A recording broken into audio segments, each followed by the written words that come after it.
Hi, Eric Redbeard here, letting you know that Pro Wrestling Valier, Classic Championship Wrestling, and Seven Mountains Wrestling are uniting. Coming to the York Revolution Stadium, May 20th, 2023. See you there.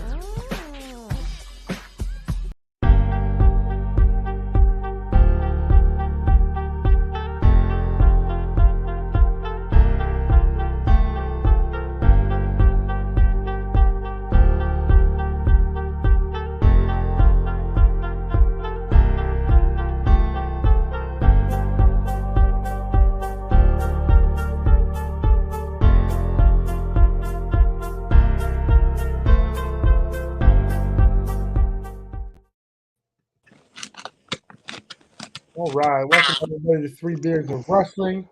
I'm your host, Wayne. Next to me is the Poke Emoji, Ricky Ortiz. First of all, you man. hey, you daggone mother. Ooh, hold on. And the Mind of Mayhem, Corey Cross.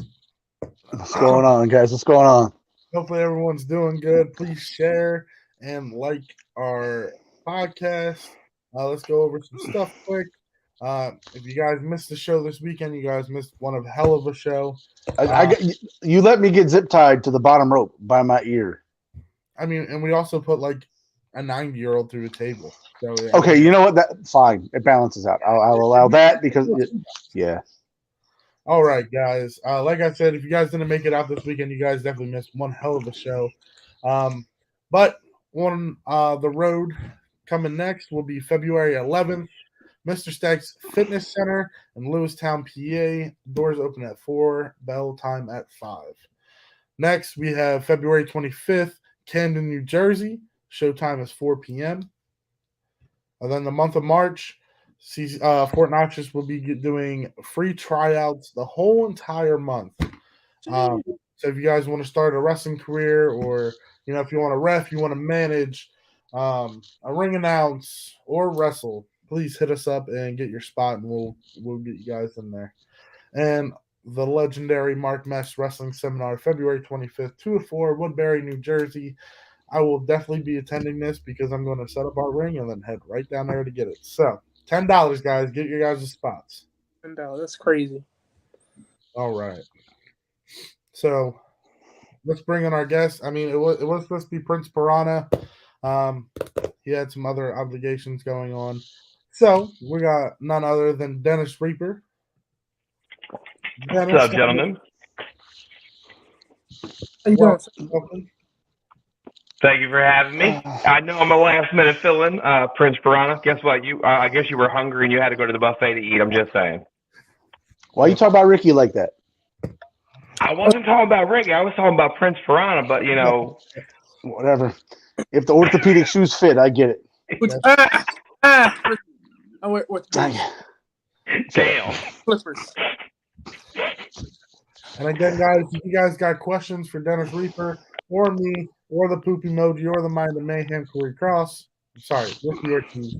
If you guys got questions for any of us, please ask them, and we'll get to them when we can. So let's jump into this right away. Dennis, I guess I'll start. Sorry, I'm still under the weather a little bit. How did you get your start in professional wrestling? Start in professional wrestling was back in actually. You're cutting in and out. No. So, yeah. Right. Let me see if I can cut off the microphone so I don't.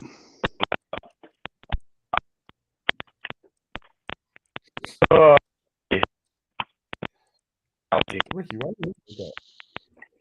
Right? Why you look like so upset, Ricky? Things happen. listening. I'm trying to listen to close. How's it to now? it. Better. It's Go ahead. lower. Yeah. A little. I have a computer microphone at this rate. right. If Yeah. I'm not, I'll have to use my cell phone. So I want to say wrestling wise, I was around wrestling a lot. Saw wrestling because I knew Tom Brandy when I was a kid because my dad was friends with people he knew through wrestling. But I lived in Birdsboro and saw a wrestling show that was happening at the Birdsboro Community Center. That was ran by Captain Rick Adams, Miss Dixie, Mark Mess was on there, everybody that we've all got to love and know. And I was randomly like, I'm gonna reach out to them and see if I can help. Because I was part of at the time the TNA Street team down in Orlando when I used to work at Universal Studios, and started training down there until the school closed after about a month, due to the city is a bunch of politic people. So reached out, they said, hey, help us, we'll talk. Met with Mark, met with Brock Hyde at the time that was with him, and the story there is all history. The crazy part was I met Mark, Captain Rick, Miss Dixie, the Cremator, and another couple people at a Reading Phillies game 2 years before, in 2001, before moving to Florida, and they were actually talking to me about wrestling school. And then my dad and me were like, my dad's like, hey, we're moving to Florida for high school. I'm like, all right, cool. Never heard from him again, never reached out to him, and just randomly saw the name on the board, Captain Rick, and a gentleman named Virus. And Corey, you know who Virus was, and I know Shay knows who Virus is. And I was kind of like, okay, so I know these names. Why do I know these names? And when I came to the show to set up, I didn't know how to set up a real wrestling ring. Technically, I helped with Impact, but never touched the ring. It was more I helped their VIP guests come into the venue, kind of deal with that, and got to be backstage for a lot of the BS stuff and going to talk about any of it, but never ever set up a ring, never was in a wrestling ring, never bumped really, besides the 1 month I had in Florida. 4 years later, I'm back in a wrestling ring. And Mark and them took care of me. That was really where I was like, okay, this is where I want to be. This is what I want to do. I loved watching on TV. I did freestyle wrestling throughout my life. So it was like second nature to me. I just never thought, I want to be a professional wrestler, because, I didn't know how to get into it. I didn't know what avenues to take. I didn't know what directions I needed to go. And sitting at the building with Mark and them for probably 2 hours, setting up the ring and talking to them about the school. And they were like, come up for a tryout. All right, cool. I drove up for a tryout, and 3 hours later, I'm signing a contract saying I'm going to be part of the, at the time, Dio's Dungeon, that now is, Dungeon University. And I'm grateful and thankful for Mark, Troy, Jimbo, Eddie Valentine. The list goes on. Without them, there's no Dennis Reaper. And without Dio, there's no Dungeon. So, grateful for Dio and them for letting Mark and Troy, take over the school and the grounds and stuff. So that's where wrestling came. That's when I broke in. Yeah, I definitely think Mark had a touch in a lot of people's careers. I mean, definitely mine. I mean, he was my first match on the Indies, so I mean, he was my first match, and my first match with him, which is funny because it's on YouTube. If you type in me, Mark Mess versus the Unknown, you'll see him wrestle for about 2 minutes. A guy that was really skinny, had blonde spiky hair, wore Timberland boots, denim jeans, and a white beater. That's me. Now I'm like 270, not skinny, don't have blonde spiky hair, not fist pumping anymore. And that was for a Steve Corino taping, to where I got to call the match. And it was the dumbest decisions I've ever made, because I got hurt. I got destroyed because of what I came up with. And Mark loved it. He's like, oh, yeah, we're going to do that. Sure. Okay. Never jump in the air to a Mark Mess chop. Just saying. No. He was my I was in a 6-man with him. That was my introduction. It was me, the Gunners against him, Ox Hog, and Rockin' Rebel. Mine was, I don't even think I was fully 18 yet, but I was at it was one of Dylan's first shows. Oh wow. I forget what the park name was, but it was in Lewistown.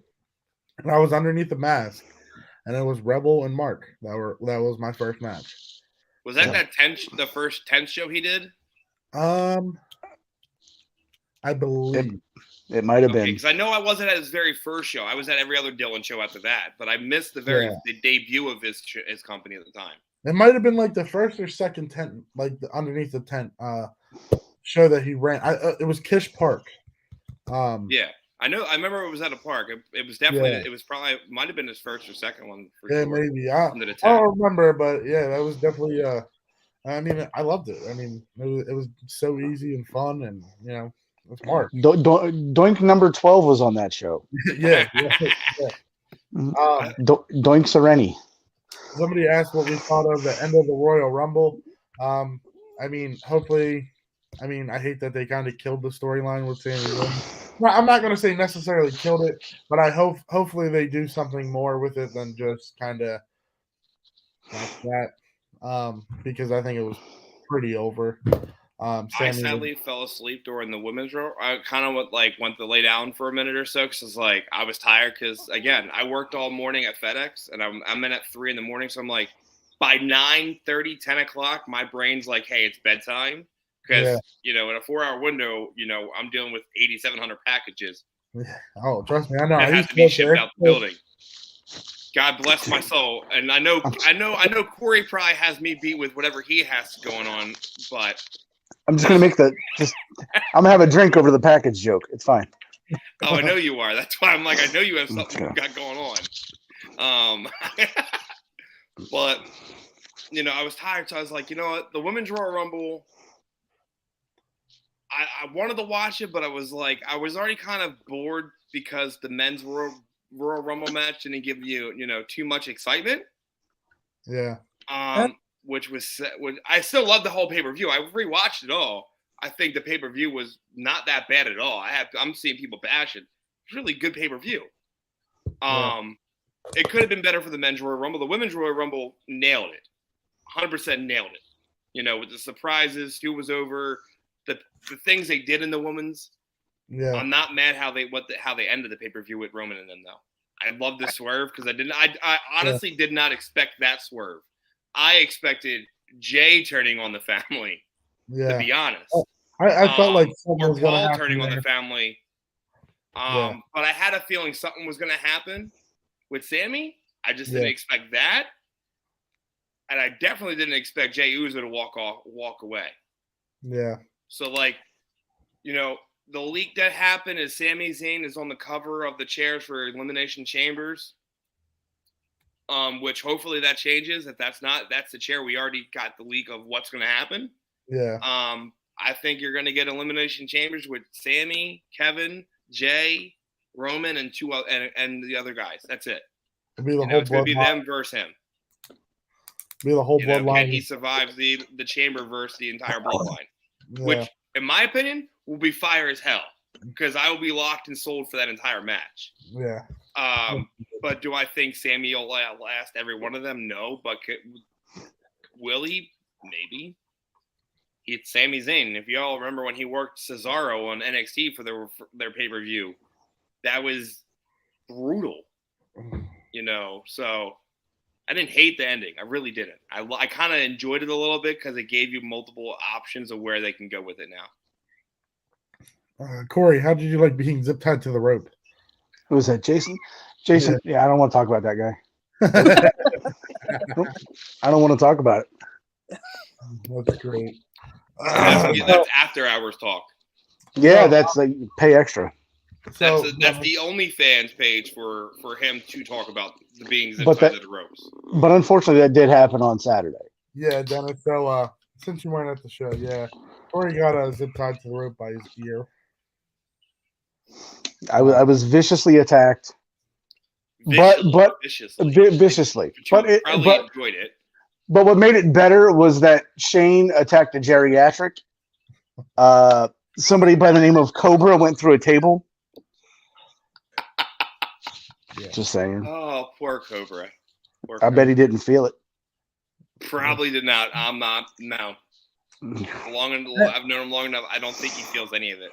And I mean, and a kendo stick did kind of get destroyed over him. But I mean, just saying. Did you chop him at least? No. I think I'd stop his heart. Am I the only one you like to destroy with chops? No, Ricky, you have no idea. No. Shane, did you ever tell him about my return in the wrestling from injury? No, I never told him. But so Ricky, it was a battle royal, right? Yeah, no, it was the battle royal. Yeah, so Ricky, we were at here's this the deal. show. So I was out of wrestling for 2 years with I did a partial tear of my meniscus and was only supposed to be out 6 months, but unfortunately had infections in it, so I wasn't allowed to get back in the ring, and then that messed me up mentally. So I didn't want to get back in the ring because I was afraid to hurt myself again. So I just randomly was like, I'm gonna come out to the show and hang out. And then Ray Torres, and they were like, hey, you should work the Battle Royal. Be your first match back. And I'm like, it can't be that bad. Until, I get welcome back chops from every effing buddy in this ring, including Shane. Not just one, not just a dozen. I mean, 24 chops from Shane from chest and back. And when I got done the match, dude, I literally was bleeding from chest and back. And the thing is, I wasn't even mad. All I did is I got to the locker room, and the first thing I did was hug him and say, I love you and thank you. Who the hell in the right mind just goes up to the guy that just brutally assaulted him and goes, thank you and I love you? Because, again, it was a lot of the chops I got, a lot of the stuff that happened in that match was welcome back stuff. Shane just knows that I'm just going to take the abuse, and if it's coming, it's coming. And Corey even knows it, because my first match after that was against Ed House in the singles match, and Corey was the effing manager. Yeah, and that was another Ray Torres show that I was not booked on, and just came to say hi to the boys. Neither were we. Hey, Dennis, you want to work Ed House in the match? Yeah, absolutely. Ed knew it was my first match back singles. We didn't do anything special. We were so old school and simple in this match. We could have went for another 10 minutes. I was blown out there a minute and a half. I'm not going to lie. I was gassed. I came to Corey going, I'm gassed. Just, yeah. But after that, I was good, and it was probably one of my favorite matches because it was so easy. And it was with, again, doing the Battle Royal with Shane and all of them. I trusted everybody. Being in the ring with Ed, with Corey out at ringside, like I trusted them because of the fact that they knew I was literally just coming back from a legit serious injury, and that they knew if anything goes wrong, we knew how to audible it immediately, and they took care of me. We all know wrestling, what wrestling really is, and we don't hide from what it is. But it's nice when you come back from an injury and you're not, you're messed up here from those injuries, and you have guys that are like, hey, listen, we got you. If anything starts to go wrong, let us know. We'll take it. We'll end it. Cool. I appreciate it. Like, and I won't lie. The Battle Royal was the easiest match for me. The match with Ed, I was scared shitless. I was literally scared shitless because I'm like, I haven't had a singles match in over 2 years. And my first match back is against a guy that helped train me, that is in the best cardio shape, that can outrun me all year round, no matter how many times I'm in the ring learning it and getting better. Ed will always be a cardio machine and can outwork anybody in that ring. But because my favorite headlock driver. Yes. It's my favorite headlock driver when you scorpioned and your heels touch the canvas above your head. What's funny is me and Ed do the same finisher. Yep. Same finisher. We have a different setup. Like, we'll say that. I have a different way I do it. Ed has it, but it's the same goddamn move. Yeah, and it's the funniest because I've had people go, well, you did it first and then Ed did it. Yeah, but Ed's also taller. You want me to tell that giant guy with a goddamn axe he can't do my finisher?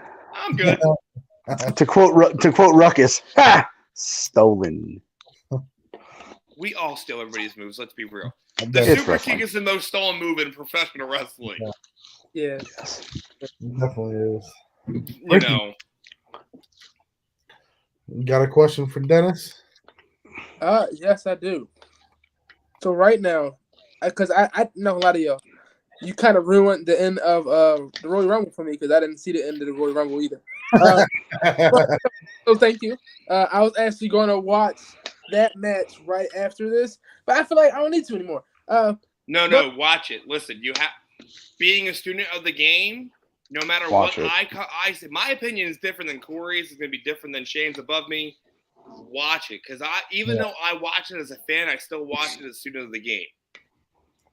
No matter what. Like I literally my girlfriend had 2 friends over and she literally told them, listen, Dennis is watching this as a fan, but he's also studying it. So if he's not talking to you, this is why.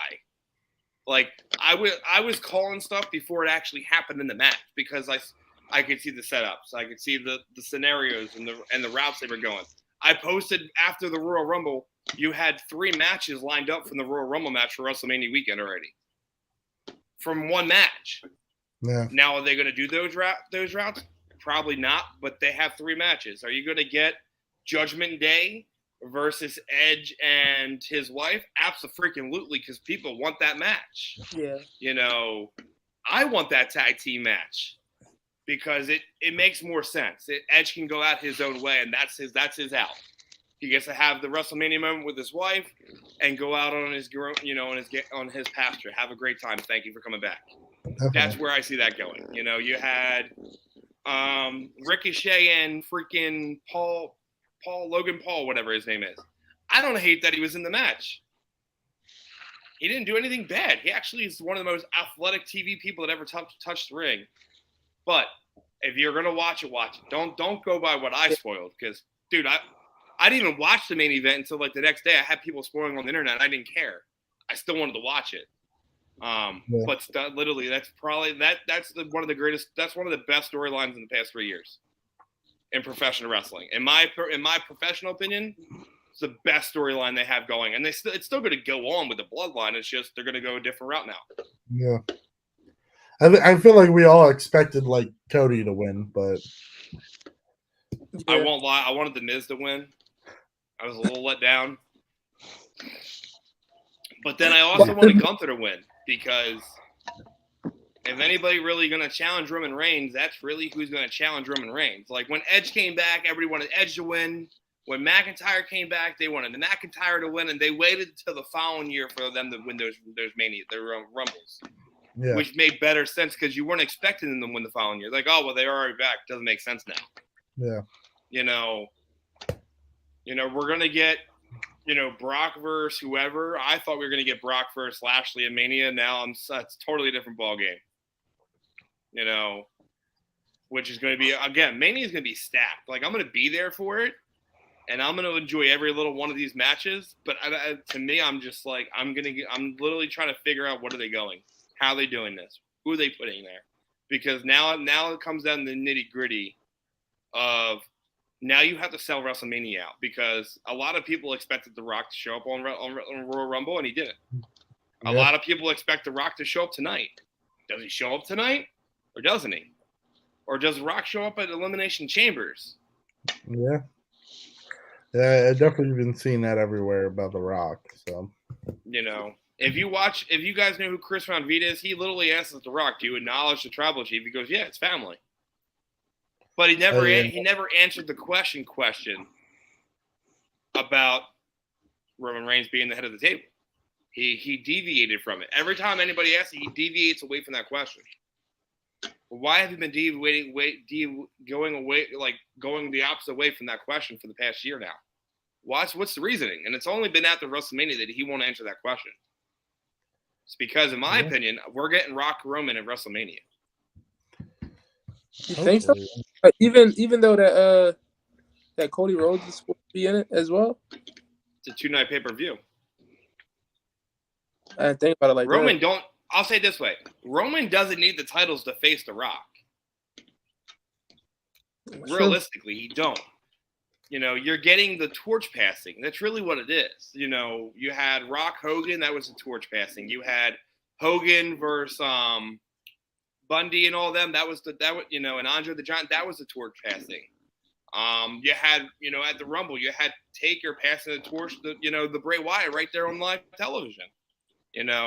No one knows what was said. We can all make these jokes about what was said, but really, realistically, was that his passing the torch to Bray going, it's your turn to take over to do what I did? I think so. But I made the joke of, because someone said, let's come up with the most obnoxious things. I was like, I said, what he asked Bray Wyatt was, who the F is LA Knight? What the F is an LA Knight? But again, that was Taker saying, "It's yours now, kid." You know, Roman needs, in my opinion, he doesn't need The Rock to pass the torch because he's already done it. You know, Roman's already solidified himself as, without a doubt, the face of that company. Yeah. And people can deny it all they want, but the dude has gotten better and better in ring and on promo work and character work. We all I know me and Corey used to bust chops about how horrible he was on talking. Stop giving him a microphone. He is the Brock Lesnar now. The dude took acting classes, public speaking classes, and people ridiculed him for it. Why? We are a professional entertainment companies. We are professional entertainers. We should know how to do public speaking, and we should know how to do acting better. And Roman took the steps away when he was dealing with leukemia and when he was injured to come back a better performer for the fans. And he has delivered, you know what I mean? In my opinion, has delivered. And, you know, people are going to hate on because it's Roman Reigns. He's, you know, the Rock's family. You know, he was handpicked by Vince McMahon. He's their boy. So was John Cena. He carried the company for 20 plus years. Yeah. It's how this works in this business. You find a person that can carry it for years upon years upon years. But I want to see Rock versus Roman at Mania. I want to, as much as I don't want to see it, I do kind of want to see Taker versus Bray Wyatt, but in a specialty match. I think Bray should have ended the streak, but I'm okay with. I was okay. I hated it for the longest time that Brock ended it. I really did. And then I thought about it for years. Like I literally, like it really clicked into me last year. Do you really think anybody could have broken that streak without it being Brock Lesnar? No. Roman could have. Very, very damn well could have. But I think it made more sense to have Brock do it. And Paul Heyman says it best when he does those Paul Heyman hustle shows. What happened if Brock Lesnar went into business for himself and said, F you, I'm ending the streak, and that's what I'm doing. Because it's Brock Lesnar. He is a legit fighter. He's not just a professional, he's a legit cage fighter. He was UFC champion, he isn't no joke.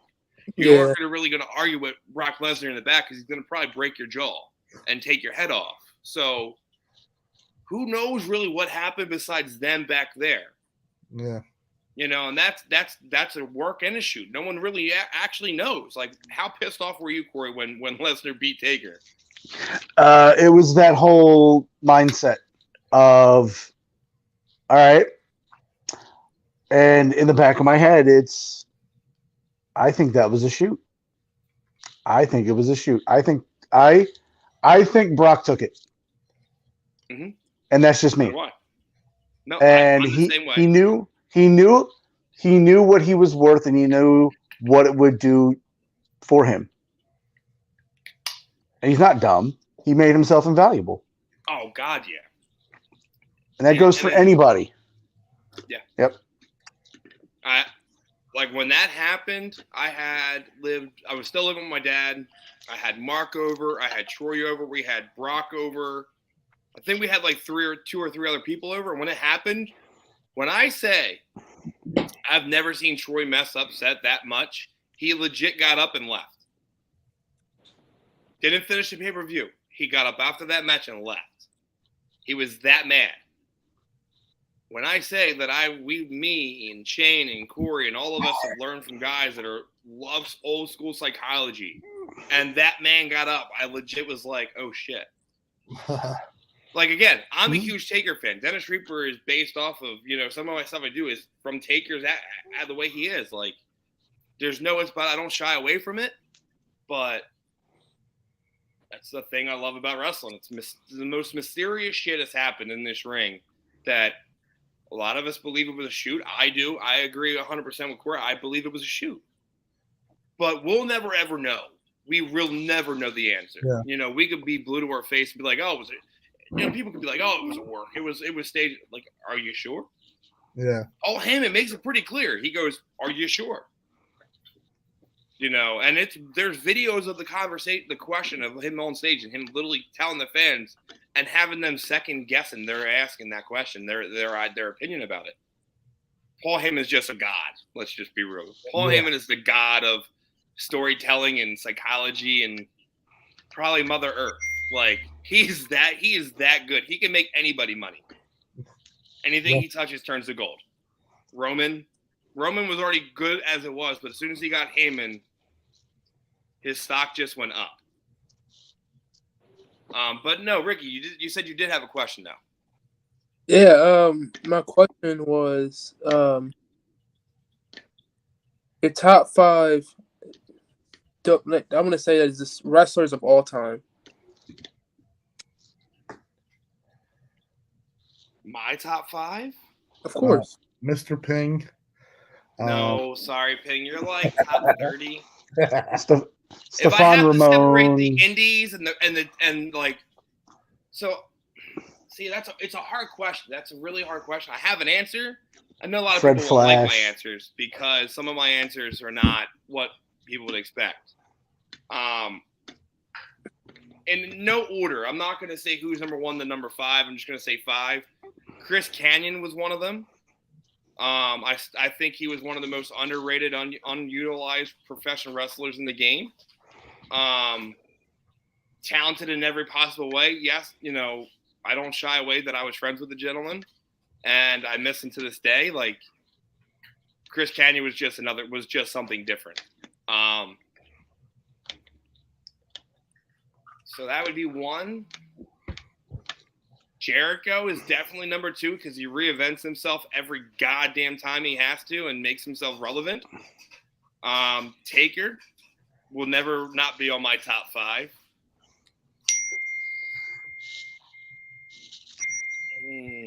4 and 5 is hard because there's a lot of people. I'm right here. But if I gotta go with if I have to pick, I'm gonna say Mr. Perfect. Oh, so close, Shane, so close. Only Perfect. because, again, Mr. Perfect he was utilized to the fullest, but he was just so goddamn good. And I say Rick Rude. And people love to hate him.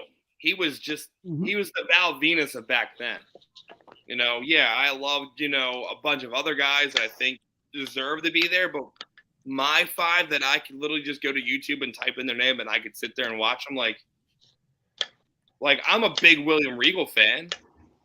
Like I'm a huge William Regal fan. Like to say I was not heartbroken when I heard he went back to WWE because if you don't know, like Corey has been involved in the conversation, I was trying my hardest to get a William Regal seminar up here at an Outbreak or an AXW signing in an event. And all I kept getting was, well, I don't want to do any signings. What do you want for a seminar? We'll limit it to X amount of people. Like, I just want to sit there and just hear your knowledge for hours. I don't care. Yeah. Even if we didn't get in the ring, I just want to sit there. If you do a Steve Corino seminar and it's just sit there with a lecture, dude, I'm going to be the happiest professional wrestler in the world. Because he is he's Paul Heyman. But in the wrestling ring. Another underrated wrestler. If you think about it, like, so you say top 5, I got to do top 6. So William Regal is to my top 6. I can't leave him off my list. But, apparently, Ricky, you got to look at your phone. All right. Just so you know, Brianna said, look at your phone. You're getting yelled at through the chat, which is great. Great, perfect. Poop emoji. I just realized it says poop emoji right now. Again? Yep. He changed it back. Sometimes it happens. Way to go, Shane. Way to go. Because I just noticed it out of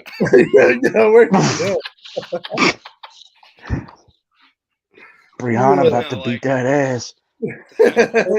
Now there we go. I'm back.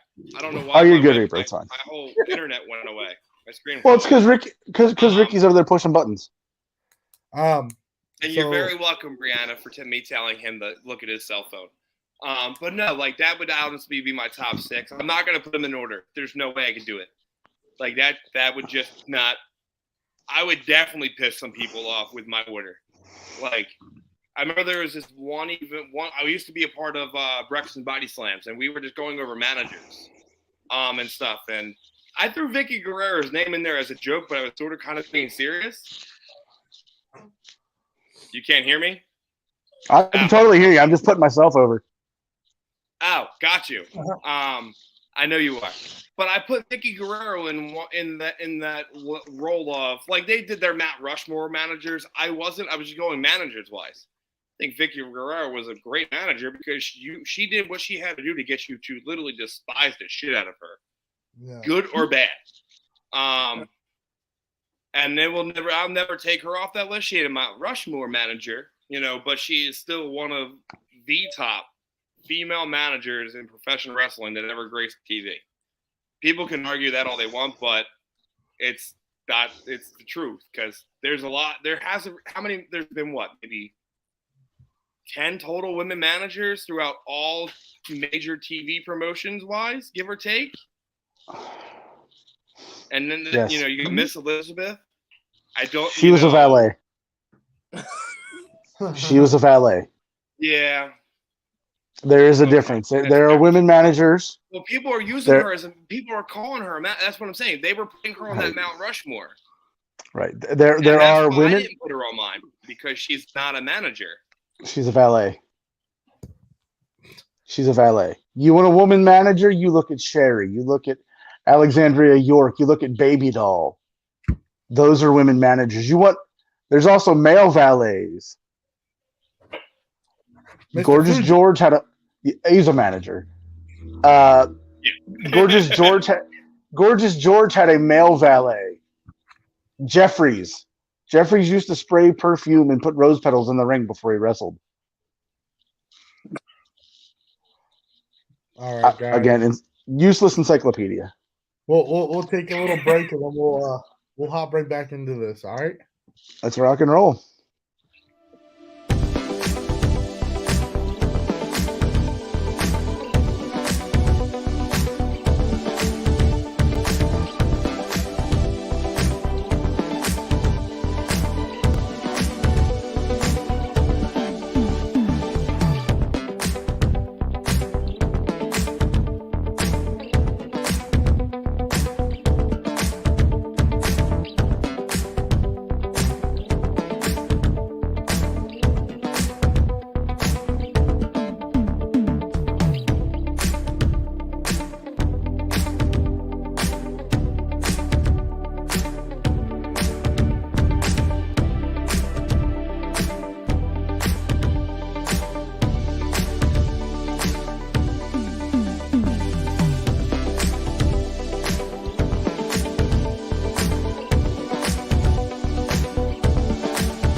Hi, Eric Redbeard here, letting you know that Pro Wrestling Valier, Classic Championship Wrestling, and Seven Mountains Wrestling are uniting.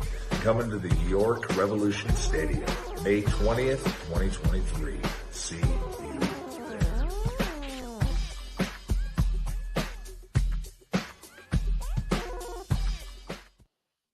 All right, guys. Welcome back. Remember, guys, the next couple shows that are coming up. February 11th, Mr. Stacks Fitness Center, Lewistown, PA. Doors open at 4, bell time 5. We got EWA Honor for Glory, Camden, New Jersey, February 25th, 4 p.m.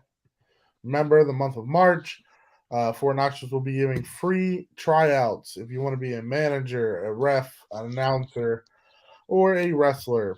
Please hit us up and we will get your guys' spot in. And February 25th, also 2 to 4 p.m. and only $10, a seminar from Mark Mest. Please, you do not want to miss this. This is a lot of knowledge that you don't want to miss. I don't know how he's going to get all the knowledge out in 2 hours. I'm just going to say that. But for $10, you're like, I've done plenty of seminars. I've done stuff with, what the hell was his name in Impact? I don't even remember his name in Impact, but now he's on WWE. The Jersey Shore gimmick guy. Jersey Shore. Robbie E? Yes. And it was at ACW. I didn't even pay to be there. I just got asked if I wanted to be in and go for it. And I did that, and he charged like $40 or $50. I've done a gut check, and I've done numerous other seminars to where I have paid. But you're not going to get as much psychology knowledge as you're going to get for the $10 that you're going to pay to get Mark Messa's knowledge. And I say that because if anybody who watches NXT, he literally trained Steve Corino, which is one of their main producers in NXT. And if you know who Steve Corino is, you know who Kobe Corino is. So, it trickles down. You're going to. Oh, I think you froze. Oh, did we freeze? Yeah, I'm pretty sure he's frozen. Everybody's screen. I don't know what that was about. Everybody's screens just went to like circles. Your Wi-Fi. That's what. I don't know how I have great Wi-Fi. I have all bars. Well, so this is better ran on like Google Chrome and stuff. So I am using Chrome. Oh, you're back. I'm using my MacBook, but it's whatever. It's the internet. You never can guarantee. Ricky's frozen. Oh, true. AKA he's pretending. I saw your hand shaking for a good 30 seconds, so good try, but it was a good effort. You don't get the trophy for participation because that's for chumps. I'm sorry. I'm sorry. I don't believe in participation trophies at all in this world. I believe in first, second, and third place. Other than that, you didn't do good, you didn't win a trophy. I never got a trophy if my football team in sports didn't do good. If we didn't come in the top 3 in the league, you didn't get shit. Now it's the little Timmy. Here's your trophy for coming in 75th place. What? Corey, you got a question? Yeah. Yeah, it looks like we got a couple minutes left here. I'm gonna hit you with something difficult here, Reaper. Oh boy. Think back. No. Think back. Your first day stepping into the dungeon. Okay, first day.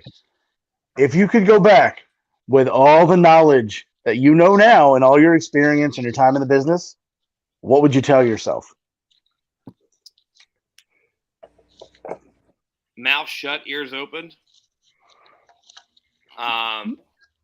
Like when I first walked into the dungeon, my very first day of training, I'm not gonna lie, it was brutal as hell. Because literally, when I say I got told to go in the ring, because I knew how to do a back bump. From learning down in Florida with a guy named Rock and Roll Rouge, I learned how to do back bumps. That's all I learned, and sort of kind of how to run ropes. They were like, go in there and do back bumps. They didn't tell me how many to do. They didn't tell me how long to do it. And they didn't tell me where in the ring to do them. And I did it in Big Boy. And we all know that Big Boy ring was as stiff as they come.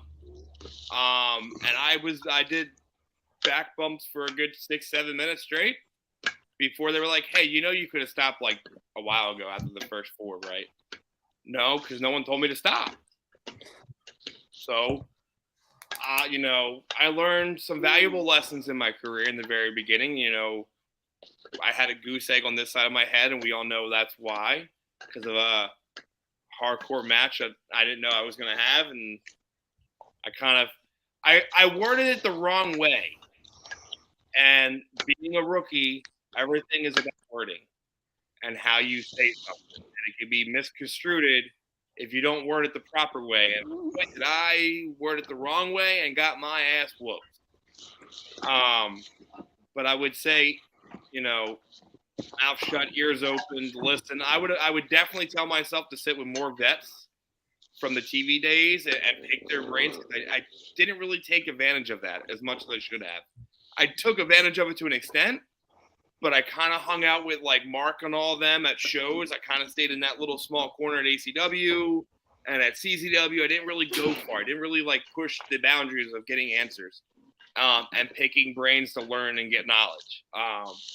So I would say that would be my thing. If I would go back to day one, I would legit tell myself, every show you're on, introduce yourself to the vets of the wrestling ring, and pick their brain. And then ask them to watch your stuff and tell you what you did wrong, which I always did ask someone to tell me what I did wrong. I never asked what I did right. I would never ask Rob what I did right in my match. I was like, what didn't you like? And he would be honest. I would ask Rock and Rebel, what didn't you like?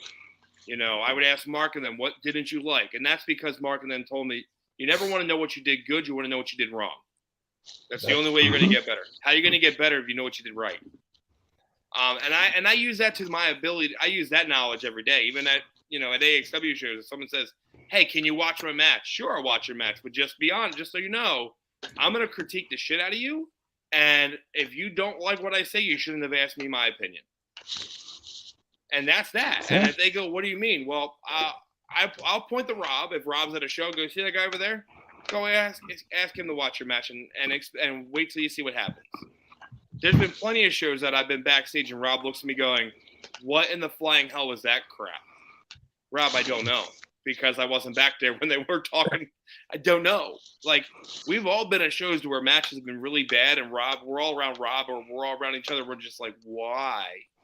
It made no sense at all. It's just move after move, spot after spot after spot after spot. No story. Where's the story? It's 30 super kicks and a big elbow later. Like, well, okay. Wow, you just called every Ed House match. He doesn't do a super kick. He does. He does a big boot. I don't he throws kicks as much. Not anymore. He's a little older. He's gonna kill me. But he's a little older. But he does. He gets some big ham hocks up there. I don't know. I know that. I'd rather take his big boot than his super kicks. And I would rather take his elbow drop than his super kicks. I would rather take his order at Burger King, which I have before. It's not that bad. It's really not that bad. I've taken his forearms. Listen, his running elbow. Asshole throws the scariest super kick. Nope. My name's not IB Green. I'm good. Listen, no, I'm good I now. a super kick from Cross Van Tassel and a wrapped around my head. And that's the funny part about that match. I was booked for a show in Jersey Shore, PA. And Mark was like, "Yeah, I'll drive up." I asked Mark if he was busy. And it's like, "Hey, if I give you gas money, would you want to drive up with me?" He goes, "Yeah, we'll drive up." Cool. So we're driving to the venue, and then Van Tassel and Rick get a hold of me going, "Hey, what are you doing?" I'm like, "Oh, I'm on the way to the show." Me and Mark go, "Oh, Mark's with you." I'm like, "Yeah. Let us call you back." Okay. Now I have no idea what's about to happen. And they text, go, "Hey, does Mark have his gear?" "Yeah, Mark has his gear." "Did you really ask me to ask a vet if he has his gear?" "Yes, he has his gear." "Great, it's you two versus us." "Okay. Urban Legends versus the Dungeon guys. Cool." We get there. We had a great match till the super kick when it went around my head. And when I mean went around my head, there's video. You see the foot literally leg wrapping around my head, and I'm just like, done, dead. Didn't move. I buckled like there was no tomorrow. They all thought I died. I thought I died because I felt foot go by my face and this felt leg going around my neck. I thought my neck got broke. Mm-hmm. And it was the funniest. We can call it a botch all we want. Because it was, but it was the best botch because you didn't know. But yeah, like I love teaming with Mark. I love working against Mark. Never let me do a cross body to Mark ever because I bounce off him every time. And then I get yelled at every time I do it. "Get the hell down here." Love you, Mark. You can yell at me later for that. Don't care. I broke cake, babe. All right, so we got like 10 minutes left. So I would say, I guess my last question for you, Dennis, is have we seen the last of Dennis Reaper? No. Damn it. I'll say it this way, and it's a question that I've been asked. You've asked me, recently in January. I'm enjoying my time away. I'm enjoying running my own business, the Skybray Entertainment, and doing the photography and the video stuff. I want to be back in the ring. I really do. I miss it. I love doing photography, but I really want to be in the ring and go out my own way. But I got to do it. I got to make sure that I'm mentally good to get into that ring because my main thing has always been and it will always be the safety of my opponent and myself. And if I don't feel like my head is not cloudy, then I can't go out there and make sure that my opponent or opponents are safe. you know, back before I didn't care, you know, I don't hide from it. You know, I have, you know, I'm a father to a 10-year-old, but before my daughter, I had an addiction to drugs and I didn't care then, you know, I just didn't give a rat's. I was like, oh, I can pop this, it'll be good. I can, you know, do this and I'll be all right. You know, and then I found out I was going to be a dad again. And it was like, all right, I have to be clean, you know, and I haven't touched anything in over 11 years. And I could, you know, not asking for hoots or pouts or anything. I'm just saying like, hey, listen, I went through a dark age. I didn't care about people's safety then. Now I do. Because if I get in the ring with somebody with me, I'd rather them be 100% and make sure I'm going to get home safe to my girl and to my daughter and to my family, you know, with my friends. So I want to get back in the ring. I really do. But it's more when I know the time is right, I will. But it's good. And when I say this, and I truly mean it, it's 1 year and that's it. It's going to be, and I'm going to pick who I want to work for. I want to pick my opponents, you know, and make it, you know, to where when I go to that match, I know, like, if I say, hey Rob, I would love to work your show these dates, and I would love to work something with Ping. I would love to work something with such and such. I won't pick you, Corey, because we've already done it, and I'm afraid of you. In a loving way, not in a professional way. Right. I don't know what kind of kinky, freaky shit you try to do to me at ring. You already got zip tied to a wrestling ring, so I wouldn't, you know. No judges. No judges. To me. So does that mean if I work you on your stretch to be done, does that mean I got to give you goodbye chops too? Yep. Yeah. Fair enough. Mm-hmm. I wouldn't expect anything less. Like I'll say it this way: if I say I'm done, I'm going to hang it up at the end of that year, and me and you, Shane, are going to go at it. Like I'm expecting you to literally throw everything you got at me as hard as you can. I'm not expecting anything less. Like don't say that. I know you wouldn't expect me to throw anything lighter, like a little punk at you. Like if I'm going to throw my clothesline, we all know Stan Hansen clothesline's coming. It's going to suck for my arm, and it's going to suck for you. But the fans are going to love every little bit of it because it's going to be so solid. They'll be, oh, yeah, you guys go, but my arm, I can't feel my bicep right now, and I won't feel it for 2 days. But that's what I would expect. Same thing if I would work a match and Corey was at ringside. I'm expecting him to give me everything he got for my final run. You never know, man. If it's a one-off, you never know. Again, I got gear. We got a cameo by our cat, Lily here. She's a disabled cat. She's my homie. Put her over. It's fine. With me. She only cuddles with her mother. Well, yeah, you never know, man. There might be a few. You never know. You know, so like I'm not. Again, I'll make a note. I will be back. It's just when the cloudiness, and I'm good to go.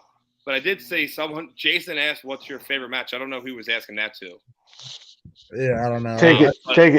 Take it, Reaper. My favorite match will always be and has been WrestleMania 18, Rock Hogan at Mania in Toronto because I was there. My second favorite match was Taker versus Triple H with Shawn Michaels as a special guest referee and WrestleMania Miami because I was there. I've seen two of, without a doubt, the greatest matches. One in a dome and one in an outside stadium. And I'll say this to this day, and Brock High can verify, Dominic Monroe can verify it. We had nosebleed seats all the way up at the top of Miami Stadium. And when I say you could hear the chair shots that they threw at each other in that cell, all the way up there before the speakers, I mean, like, we cringed, and we've been hit pretty hard with chairs. I'd never want to be hit by either one of them ever in my life. Like, I'm good. I heard the chair shots from the ring before they came through the sound system. Yeah. Jeez. So those are the two. Like Rock Hogan, nothing tops that. No offense. That was probably one of the most magical moments I have ever witnessed at a wrestling event in my entire life, live in person. And I've been at plenty of WWE pay-per-views. I was in Unforgiven in Philly. Me and Nina went to Survivor Series in Brooklyn last year, and that was a crapshoot just because of the venue. I've been to TNA and Impact pay-per-views for years. You know, I was there when Felix Skipper literally walked the top of the cage and did a head scissors at the top of the cage, and that was amazing. But nothing tops Rock Hogan, and then end of an era match. Nothing will ever top that in my opinion. Right. I'm not that old, so I can't say, Hogan and them because I never got to see those versus all those guys. I got Hogan, Rock, so I got to see two of the best. Sure. All right, guys. So just remember, February 11th, Mr. Stacks Fitness Center, Lewistown, PA. Doors open at 4, bell time 5. EWA Honor for Glory, Camden, New Jersey, February 25th. Show starts at 4. The month of March, Fort Knoxville will be giving free tryouts the whole entire month. The whole month. You Yeah, trying to come back, Ricky? Ricky, poop emoji, you should come back. Right. And remember, February 25th, Woodbury, New Jersey, the Mark Mess Seminar for only $10. You should get your spot. It's a lot of knowledge. $10, man, for real. Yeah. Dennis, thank you. You're not going to get a better psychology class than that right there. I'm sorry. Yeah. There's no one. Unless you got Paul Heyman, but you're spending probably about $500. Just so you go. Just for anybody that watches, Heyman will probably charge you $500 for a psychology seminar. All right, guys. Dennis, thank you for coming on. Pretty last minute. I appreciate it. Tune in Wednesday. We will have Piranha on Wednesday, hopefully. So tune in then, and we'll get back to it. Thank you, guys.